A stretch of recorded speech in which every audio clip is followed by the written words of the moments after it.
Notre Dieu est notre papa. Regarde que Dieu est ton papa. Tu peux avoir grandi sans un papa, mais tu n'as pas perdu cet amour de papa, parce que tu as un papa qui t'a toujours aimé et qui a fait que tu puisses être dans le ventre de ta mère. C'est ton papa.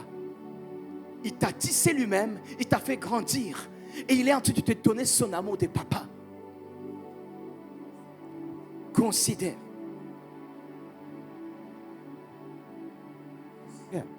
Considère que ton Dieu, c'est ton Dieu de papa. Vous savez, quand on parle de papa, vous allez comprendre également que quand il était à la croix, Jésus quand il était à la croix, je disais aussi aux étudiants, je disais que Jésus quand il était à la croix, à ce moment-là par contre, il n'a pas dit Abba. Il a dit Eli, Eli, lama sabachthani. Mon Dieu, pourquoi m'as-tu abandonné? Ça change tout. À chaque fois, Jésus, quand il parlait au Père, il disait Père, Abba. Mais cette fois-ci, à ce moment-là, il va dire mon Dieu. Il y a une différence. Cela démontre que, ça veut dire quoi? Ça veut dire tout simplement, Jésus avait changé d'état. Il était dans une autre position. Quand il était sous la croix, à ce moment-là, il avait fini le parcours où il marchait comme un enfant. Enfant de Dieu, fils de Dieu. Cette fois-ci, quand il était à la croix, il était devenu malédiction. Malédiction pour toi et moi. Il était devenu péché pour toi et moi. Et pourtant, il n'a jamais péché. Il n'avait plus, quand il a crié, à ce moment-là, il n'avait plus, il voyait comment il perdait sa légitimité de fils. Pourquoi? Parce que pendant un moment, il s'est fait malédiction pour toi et moi. Pendant un moment, il s'est fait péché. Bien que la Bible dit lui qui n'a jamais connu le péché, il n'a jamais péché, mais il a été reconnu péché.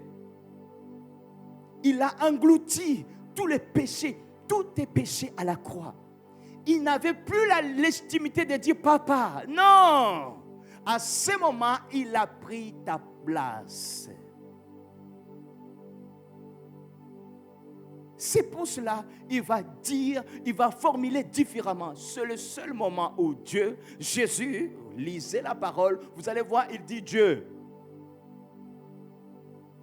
Il a perdu cette légitimité.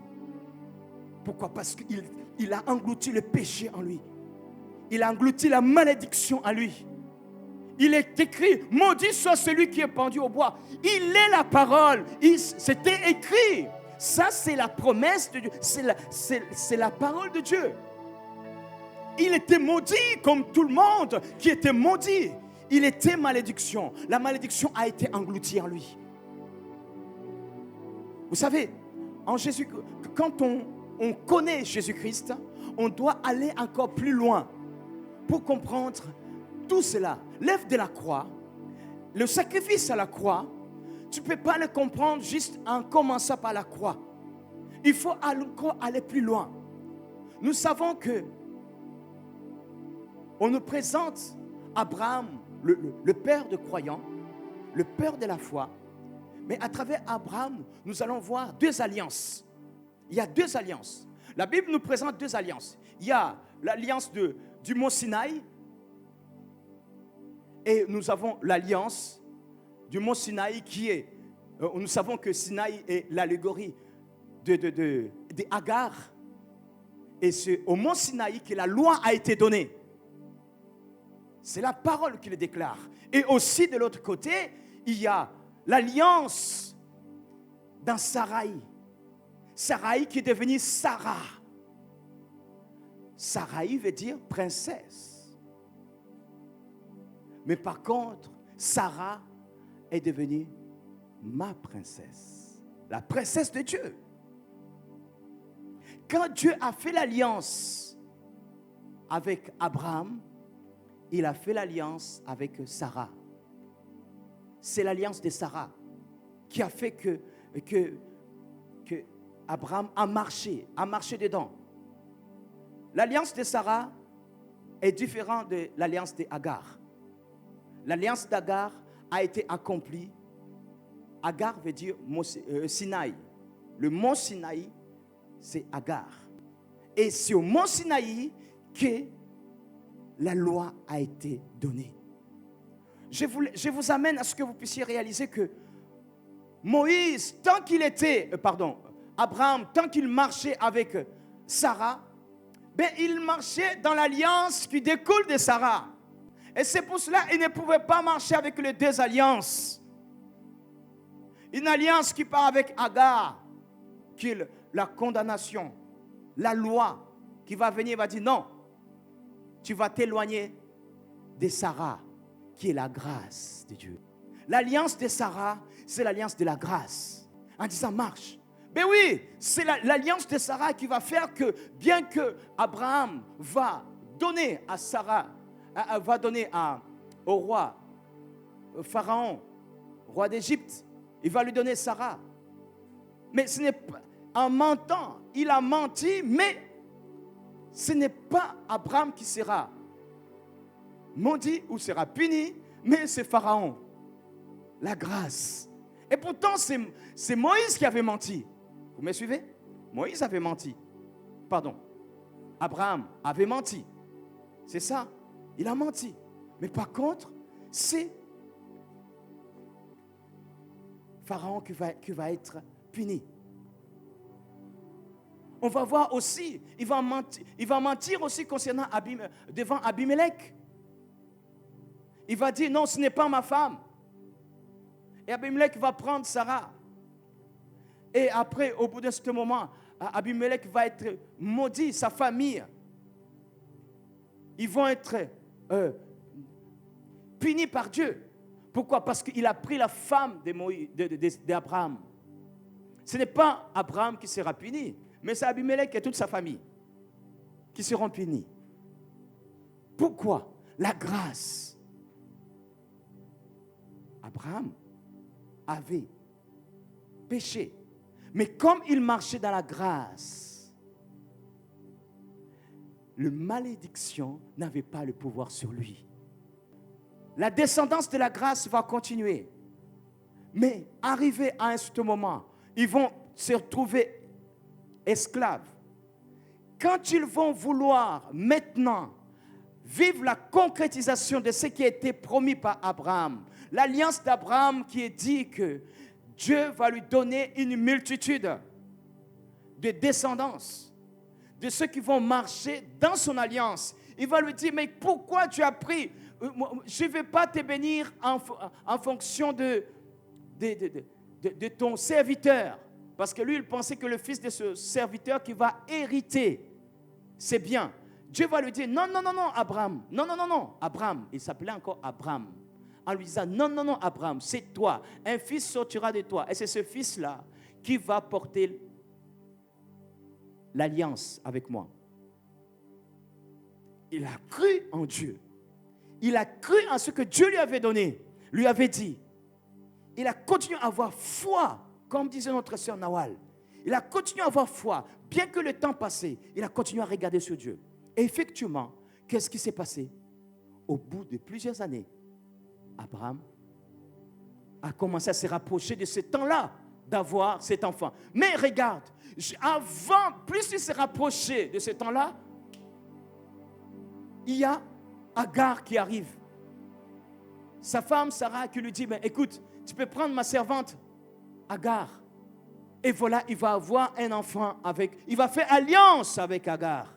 Cette alliance que Dieu ne lui avait pas demandée. Dieu va lui dire, non, ce n'est pas l'enfant d'Agar qui est le fils de la promesse. Non, il sortira un fils de la promesse entre toi et Sarah. Juste avant qu'il puisse avoir sa bénédiction, l'intrus s'est présenté. Une fausse alliance. Une alliance qui va pesé sur lui. Et il ne pouvait pas s'en débarrasser comme ça. Et après, le fils de la promesse est venu. Le fils de la grâce est né. Isaac est né. Et voilà maintenant, quand les descendants d'Isaac veulent maintenant rentrer dans la promesse, dans le pays de la promesse, Dieu les a fait passer. Ils sont passés pour prendre le dessus sur l'alliance du mont Sinaï.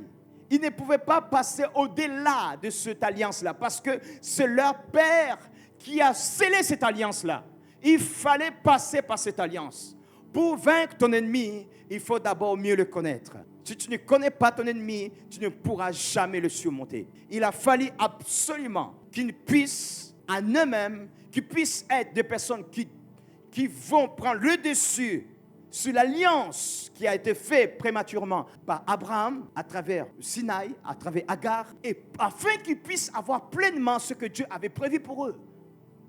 Et c'est pour cela que Dieu va les conduire dans le désert. Dans le désert, qu'est-ce qui va se passer? Il va avoir la loi qui va être présentée. Du mont Sinaï, effectivement, du mont Sinaï, Moïse va monter au mont Sinaï. Il va avoir cette alliance qui va être faite, concrétisée. La loi, il va descendre avec les 10 commandements. Ça va être la loi qui sera donnée au peuple. Il a fallu que le peuple puisse savoir maintenant comment fonctionne cette loi. Comment évoluer dans cette loi. La loi amène à la condamnation. La loi te conduit à ce que tu puisses voir que tu es coupable. Et sans la loi, il n'y a pas le péché. Oui, parce que la loi révèle que tu es condamné. Le péché te conduit à la mort. La loi te montre que tu es mort ou tu es mourant. Par contre, la grâce te conduit à la vie et te montre que tu es vivant.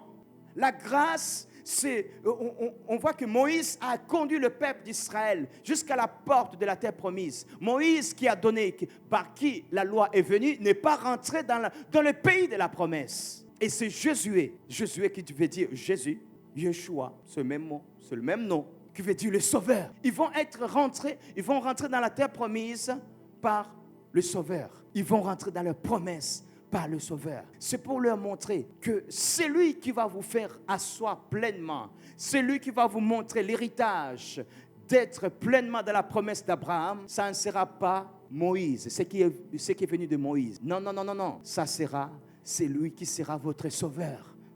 Là, toujours, on parle de Jésus-Christ. Jésus-Christ, qu'est-ce que je vais vous dire? Je vais vous dire qu'il faut que nous puissions réaliser que la loi, c'est une alliance qui est sortie d'Abraham, comme la grâce aussi est sortie d'Abraham.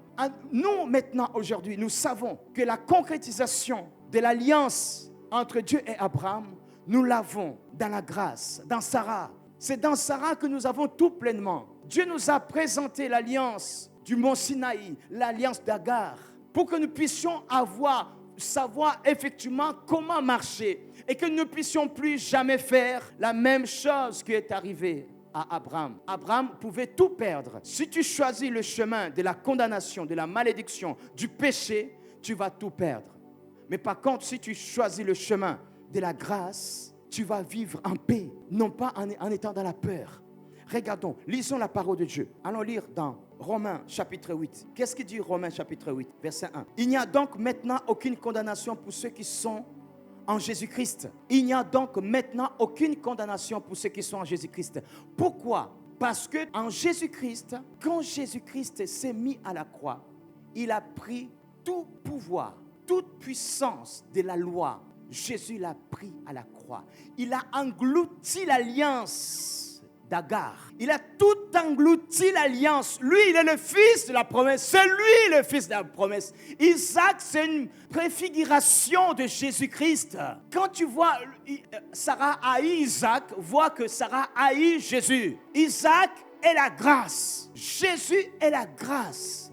Jésus à la croix, il a tout englouti. Il a englouti la malédiction de la loi à la croix, pour que celui qui va croire en lui, celui qui va faire confiance, qui va l'accepter par la foi, ne puisse plus avoir les conséquences de toute malédiction de la loi. C'est pour cela, ici, l'apôtre Paul dit, il n'y a donc maintenant aucune condamnation pour ceux qui sont en Jésus-Christ. Comment ça se fait qu'il ne peut pas avoir une condamnation pour ceux qui sont en Jésus-Christ? Parce que tu ne pêches plus? Parce que tu ne pêches plus?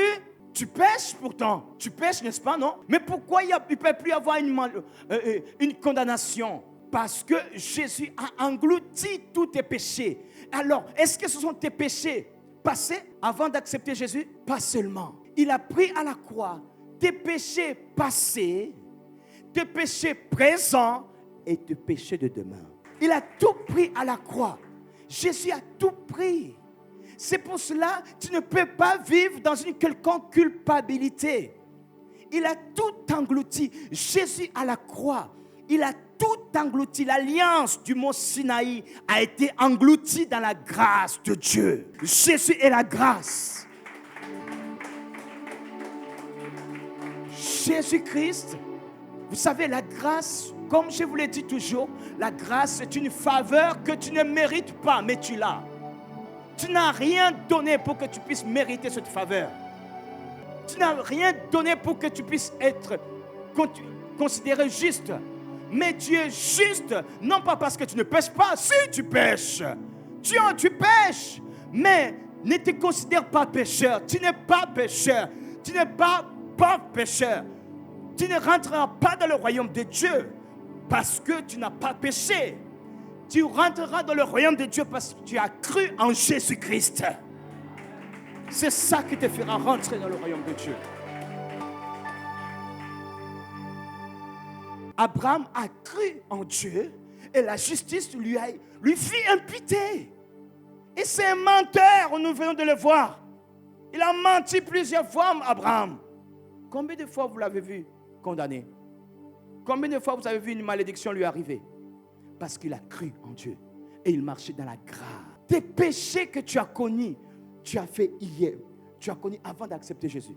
Réalise que ces péchés-là ne t'appartiennent pas. Pourquoi? Parce que Jésus, s'il est parti à la croix, c'est pour les engloutir. Ont été engloutis il y a 2000 ans. Le péché que tu as fait aujourd'hui, là, tu peux être là, tu as vu quelqu'un chanter là, tu dis, regarde, tu as vu sa tête, celle-là? Tu as péché il y a des moments, tu peux pécher même en étant ici. Vrai ou faux? Quelqu'un va te dire, pousse-toi là. Tu pousses, mais tu es déjà irrité. Dans le cœur, mais tu bouges parce que tu as honte. Mais n'est-ce pas, c'est un péché là, avoir de mauvaises pensées contre quelqu'un, hein? Vrai ou faux? Mais il y a des moments, ça nous arrive, nous sommes dans la présence de Dieu. Mais mes frères et sœurs, comment ça se fait que nous pouvons être l'assemblée des saints?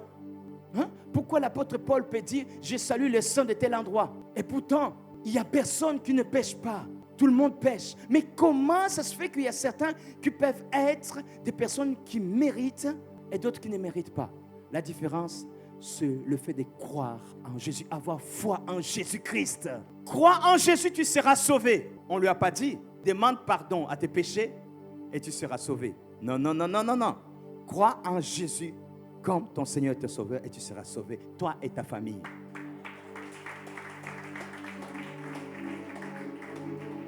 Écoutez, je ne suis pas en train de dire que maintenant, on peut pécher comme on veut. Non, non, non, non, non, pas du tout.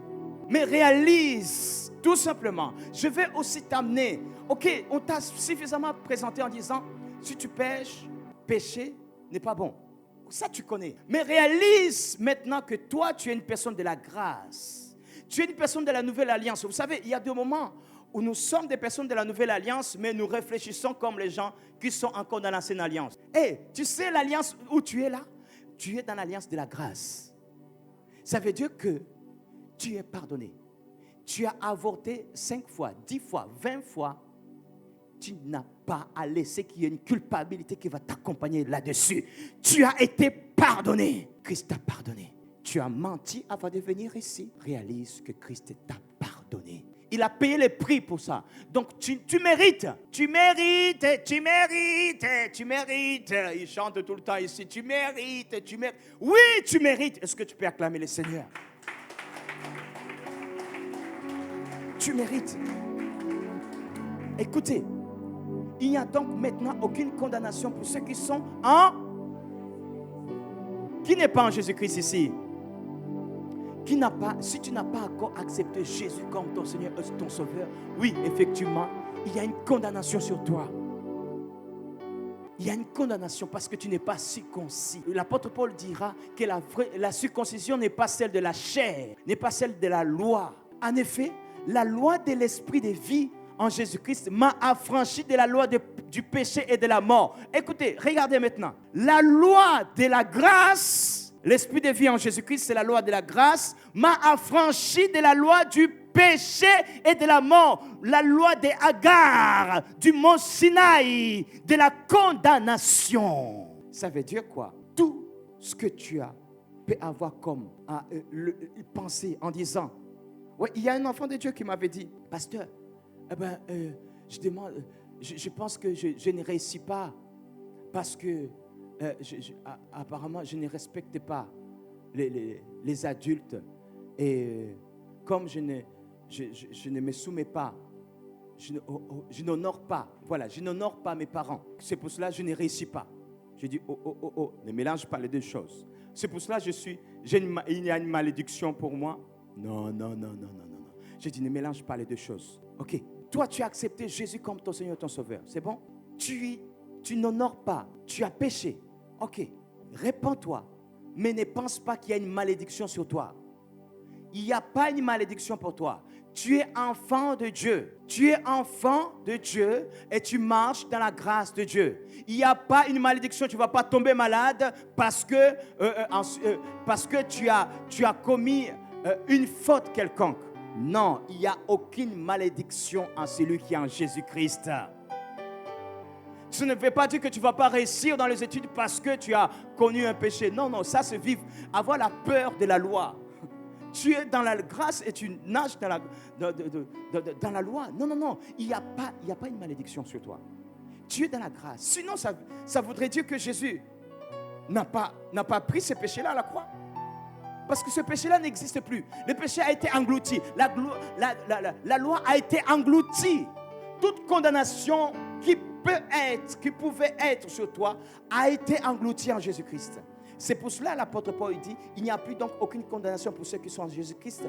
En effet, la loi de l'esprit de la vie en Jésus-Christ m'a affranchi. Est-ce que tu comprends affranchi? Ça veut dire que tu n'es plus maîtrisé, tu n'es plus catché, tu n'es plus neutralisé par la loi du péché. Le péché ne peut plus dire sur toi en disant, tu vas mourir parce que tu as péché. Non. Tu es dans la grâce. Mais tout simplement, réalise. Vous me suivez? Vous me suivez très bien? Réalise tout simplement que Jésus a tout payé pour moi. Seigneur, la grâce, c'est Dieu te laisse le temps en fait. Oh Seigneur, je me répands. Et quand tu as envie de te repentir, est-ce que vous savez, se repentir veut dire quoi d'ailleurs? Se repentir veut dire, c'est le verbe métanoïa. On est bien d'accord, hein? Métanoïa en grec veut dire changement de mentalité. C'est bon?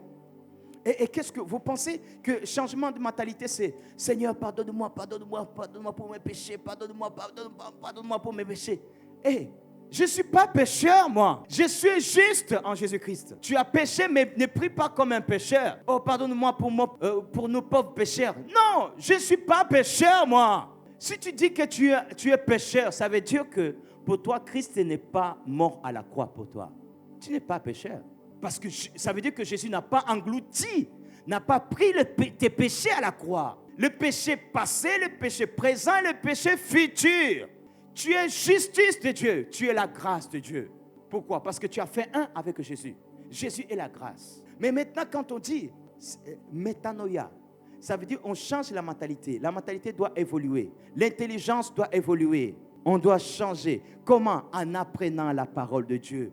La véracité de la parole de Dieu. La parole de Dieu puisse se mettre à sa place. La parole de Dieu puisse se concrétiser comme il faut. Comprendre la parole de Dieu, ça va te faire que tu deviens intelligent. Et tu vas mieux comprendre Dieu. Parce que Dieu est lui-même la sagesse. Est-ce que vous me comprenez? Est-ce que vous êtes en train de me comprendre? Il n'y a pas une condamnation sur toi. Regarde. Parce que l'objectif de l'ennemi, c'est que tu puisses passer ton temps à être troublé. En disant, vous n'avez jamais remarqué, il y a des moments, tu veux rentrer dans la prière, mais tu passes ton temps en disant, oh Seigneur, pardonne-moi, oh Seigneur. Tu sens toutes sortes de culpabilités qui viennent de gauche à droite. Même des choses qui se sont passées il y a un moment, tu as déjà demandé pardon et tu demandes encore pardon. Non! Même si tu viens de le faire là, tu viens d'avoir une mauvaise pensée contre quelqu'un, tu es justice de Dieu. Tu ne vas pas vaincre l'ennemi en pensant que tu es perdu. Tu as perdu. Tu es un perdant. Non. Affronte l'ennemi en sachant que tu es un vainqueur. Parce que tu es justifié. Tu es dans la grâce de Dieu. Affronte la masturbation en sachant que tu t'es masturbé, mais Dieu t'a pardonné déjà. Là, une fois que tu sais que tu es justifié, tu sais quoi? Tu vas finir de te masturber. Tu vas dire, Seigneur, je suis justice de Dieu. Tu vas commencer à louer Dieu. Suivez-moi. Oui, parce que Jésus a cloué la masturbation à la croix. Tout péché a été cloué à la croix. Le péché passé, le péché présent et le péché à venir. Vous me suivez? Vous me suivez? Vous me suivez? Si tu commences à louer Dieu, justice de Dieu, et tu viens de te masturber, je t'assure, là, tu seras quelqu'un qui pourra mieux te sentir pour rebondir et pour réaliser la grâce de Dieu, la faveur incomparable de Dieu.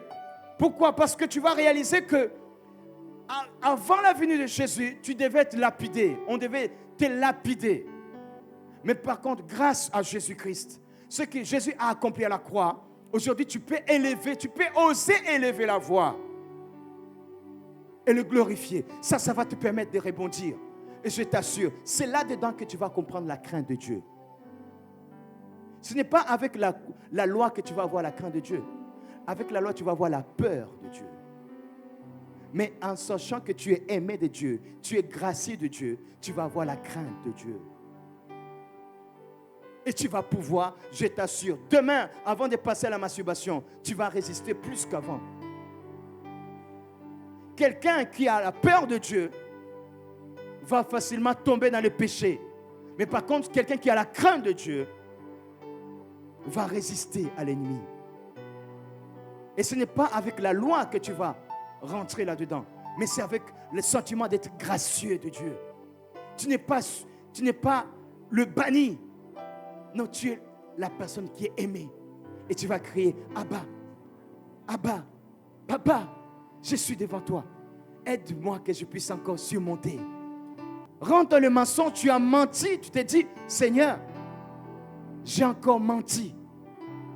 J'en veux plus. Je te rends grâce. Je te glorifie. Parce que je suis né dans cette période de la grâce. Si j'étais né avant, je serais mis à l'écart de ta face. Mais j'ai encore cette grâce d'être devant toi. Je vais remonter. Je ne vais plus mentir. Je t'assure, cette personne pourra facilement sortir du mensonge. Puis quelqu'un qui s'est dit, j'ai encore menti. Moi, je suis un menteur. Je suis un pauvre menteur. Cette personne, tu le verras pendant des années continuer à se voir menteur. Il ne pourra pas. Pourquoi? Parce qu'il se voit vaincu et non pas vainqueur. Affronte, surmonte le péché, surmonte la condamnation, surmonte les malédictions en étant un vainqueur.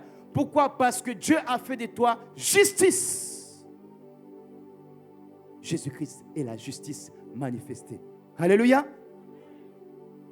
Alléluia. On va lire pour finir. Jean chapitre 14. Jean chapitre 14, regarde, verset 1. Que votre cœur ne se trouble point. Mes frères et sœurs, pourquoi? C'est Jésus qui parle. Il dit que votre cœur ne se trouble point. Vous voyez, quand on n'a pas foi en Dieu, notre sœur nous a dit, il ne faut pas être troublé. Il ne faut pas être perturbé. Même s'il y a le silence, on continue à avoir foi en Dieu. Parce que Dieu est avec toi. Tu continues à croire que Dieu est avec toi. Ne sois pas troublé. Que tu ne puisses pas être troublé. Mais l'ennemi va faire que tu puisses être paniqué. Que tu puisses sentir que tu n'es pas aimé. Que tu puisses voir que tu n'es pas considéré. Et parce que si tu es troublé, Jésus dit, si tu es troublé, il va avoir quelque chose que tu auras du mal à vivre. Croyez en Dieu et croyez en moi. Que votre cœur ne se trouble point. Croyez en Dieu et croyez en moi. Ça veut dire que si vous êtes troublé, vous nous aurez du mal à croire. Si vous êtes dans le trouble, vous aurez du mal à croire. Et croire, sans croire, on ne peut pas aller à la foi. Avoir la ferme assurance. Je sais que ce que je sais parce que je sais que ce que je vais faire va aboutir. Pourquoi? Parce que tu es dans le trouble. Et le premier trouble, de l'ennemi, il va te faire croire que tu n'es pas digne. Que tu n'es pas quelqu'un qui mérite les bénédictions de Dieu pour telle raison. C'est là qui va t'amener. Tu te souviens, ta famille avait fait ceci ou cela. Tu es né dans une famille qui pratique telle chose. Ou toi-même tu as pratiqué ça. Ou tu pratiques ça. Ou tu as fait telle chose. C'est cette attitude-là qui va faire que tu seras dans le trouble. Et donc tu ne pourras pas croire comme il faut. Donc tu n'auras pas la foi inébranlable.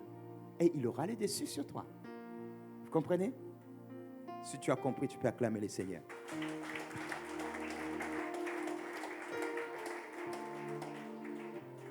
Dieu veut que tu puisses prospérer comme il faut.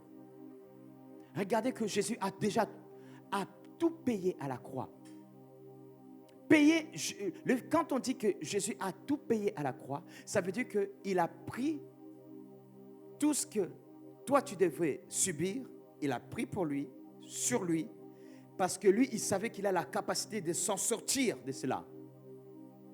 Il a pris la mort où tu devais passer et il a goûté à la mort. Il est resté dans la mort pendant 3 jours, mais il a vaincu la mort. Alléluia, est-ce que nous pouvons l'acclamer?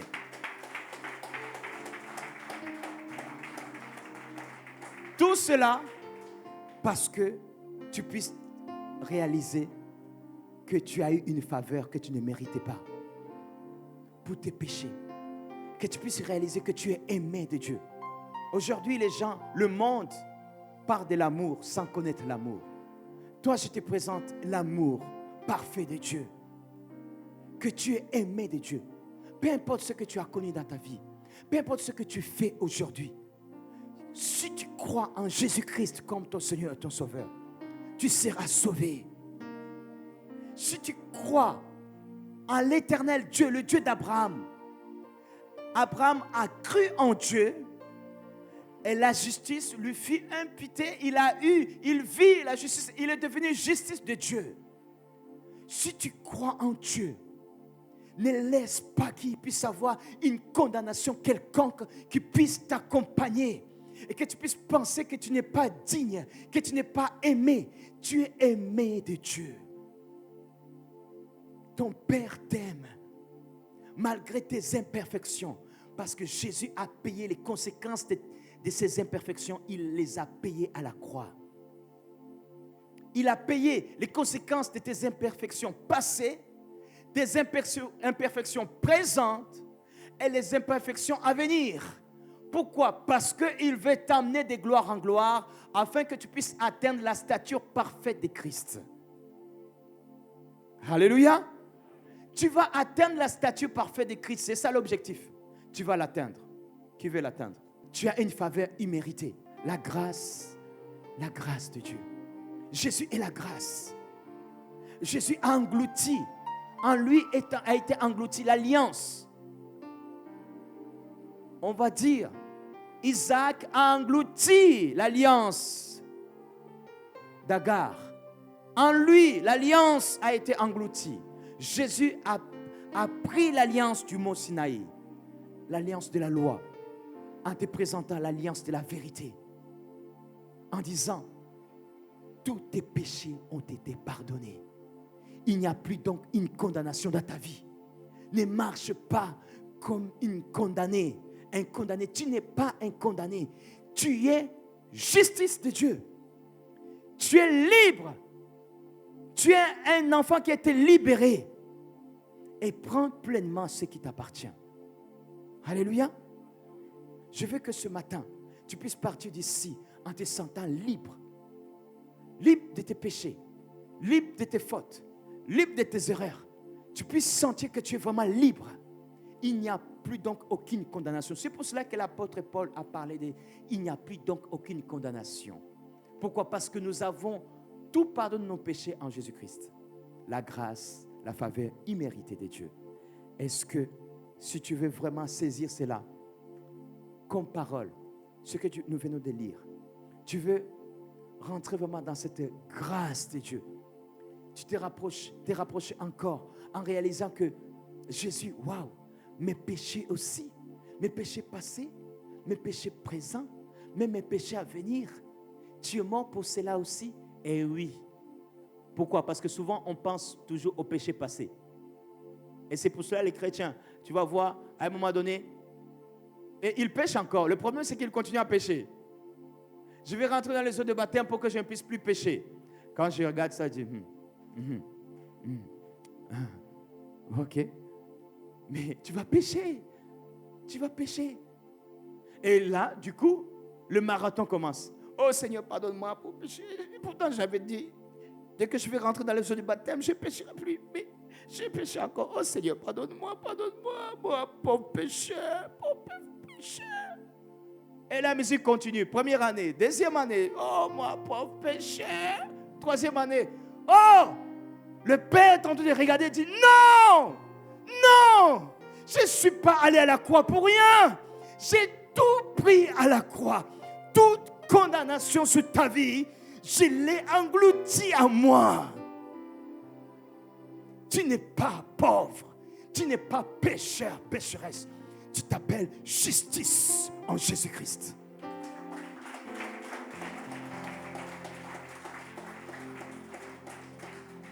Si tu as compris cela, tu as réalisé que Jésus a tout pris pour toi. Je t'invite à ce que tu puisses vraiment le remercier. C'est la moindre des choses que nous pouvons faire, n'est-ce pas? C'est la moindre des choses que nous pouvons faire. Le remercier. Vous vous rendez compte? Si on regarde tout ce que chacun avait fait, y compris les enfants, des choses que vous avez fait, vous serez déjà lapidés. Vous serez déjà lapidés. Des choses que vous dites, il y aurait des malédictions comme pas possible. Quand vous êtes insolent envers vos parents, c'est une malédiction qui va avec, qui pouvait aller avec. Mais dans la grâce de Dieu, vous êtes éloigné de cette malédiction. Ça vous laisse le temps de que vous puissiez vous recadrer comme il faut. Alors, si tu as compris cela, je vais t'inviter à ce que tu puisses te mettre debout. Et c'est le moindre des choses. Tu puisses lui dire merci au moins. Peu importe ton âge, peu importe l'âge que tu as, tu sens vraiment que tu veux dire merci Jésus. Mais, merci Père. J'ai compris que tu es mort pour moi. Vas-y, commence à lui remercier. Lui dire tout simplement merci. C'est la moindre des choses. La grâce de Dieu. Formule cette phrase en toi. Dis-lui merci. Parce que tu pouvais être loin, maudit. Mais il n'y a aucune malédiction sur toi.